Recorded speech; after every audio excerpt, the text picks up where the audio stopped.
എന്തൊരു നമുക്കൊരു പൂവട ഉണ്ടാക്കിയാലോ? അതിനായിട്ട് ഞാൻ ഇവിടെ എടുത്തിരിക്കുന്നത് വറുത്ത അരിപ്പൊടിയാണ്. നിങ്ങളുടെ ആവശ്യത്തിനനുസരിച്ച് അരിപ്പൊടി എടുക്കുക. വറുത്ത അരിപ്പൊടിയിലോട്ട് ഞാൻ പച്ച വെളിച്ചെണ്ണ ഒഴിച്ചു കൊടുക്കുന്നുണ്ട്. പച്ച വെളിച്ചെണ്ണയും പിന്നെ ആവശ്യത്തിന് ഉപ്പും ചേർത്ത് കൊടുക്കുന്നുണ്ട്. നിങ്ങൾക്ക് വെളിച്ചെണ്ണയ്ക്ക് പകരം നെയ്യും ചേർത്ത് കൊടുക്കാവുന്നതാണ്. എൻ്റെ കയ്യിൽ നെയ്യില്ലാത്തത് കൊണ്ട് ഞാനിവിടെ പച്ച വെളിച്ചെണ്ണയാണ് ചേർക്കുന്നുണ്ട്. പച്ച വെളിച്ചെണ്ണ ചേർത്താലും ഒരു കുറ്റവുമില്ല. നെയ്യും ഉപ്പും ചേർത്തിട്ട് ചൂടുവെള്ളവും ചേർത്താണ് നന്നായിട്ട് കുഴയ്ക്കുന്നത്. വെള്ളം നല്ല ചൂടായതുകൊണ്ടാണ് ഞാനിവിടെ തവി കൊണ്ടാണ് മാവ് ഇളക്കി കുഴയ്ക്കുന്നത്. എന്നാൽ കൈ കൊണ്ട് കുഴയ്ക്കാൻ പറ്റും എന്നാവുന്ന ഒരു ചൂടെത്തുമ്പോൾ മാത്രമാണ് കൈ കൊണ്ട് കുഴയ്ക്കുന്നത്. മാവിൻ്റെ ചൂടൊക്കെ മാറിയിട്ടുണ്ട്. നല്ല രീതിയിൽ നല്ല മയത്തിൽ നന്നായിട്ട് മാവ് കുഴച്ചെടുത്ത് വന്നിട്ടുണ്ട്. എണ്ണയും ആവശ്യത്തിന് വെള്ളവും ചേർത്തിട്ട് മാവ് നന്നായിട്ട് കുഴച്ചെടുത്തിട്ടുണ്ട്.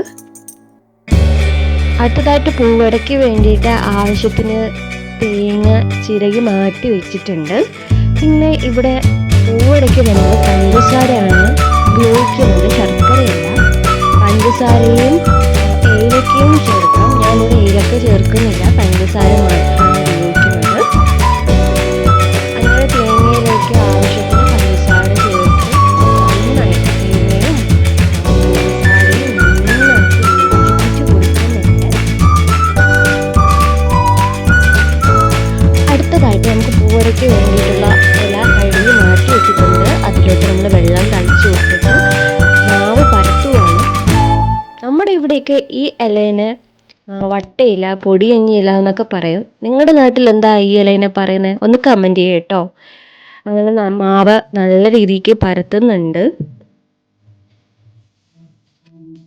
ഇടയ്ക്കിടയ്ക്ക് ഞാൻ എൻ്റെ വിരൽ വെള്ളത്തിൽ മുക്കിയിട്ട് മാവിലോട്ടും വെച്ച് പരത്തി കൊടുക്കുന്നുണ്ട്.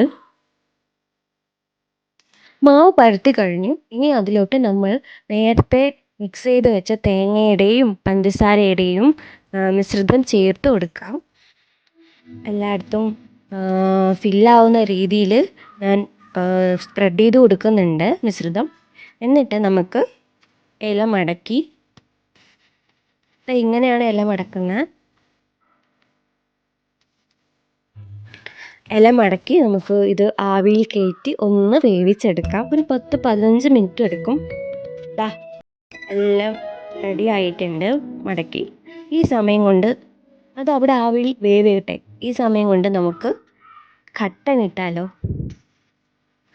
ഇഞ്ചി ഇട്ട കട്ടനാണ് കേട്ടോ ഞാൻ ഉണ്ടാക്കുന്നത്. എനിക്ക് ഇഞ്ചിയുടെ ഫ്ലേവർ നല്ല ഇഷ്ടമാണ്.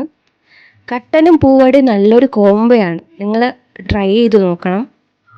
കട്ടൻ റെഡി ആയിട്ടുണ്ട്. സുഡാ കട്ടൻ. കട്ടൻ നമുക്കൊരു ഗ്ലാസ്സിലോട്ട് മാറ്റാം. നമ്മുടെ പൂവടയും റെഡി ആയിട്ടുണ്ട്. കട്ടനും പൂവടയും നല്ലൊരു കോംബോയാണ്. നിങ്ങളെല്ലാവരും ട്രൈ ചെയ്ത് നോക്കണം. നിങ്ങൾക്കെല്ലാം അറിയാം, ഇതെൻ്റെ രീതിയിൽ ഞാൻ ഉണ്ടാക്കിയതാണ്. അപ്പോൾ താങ്ക് യു.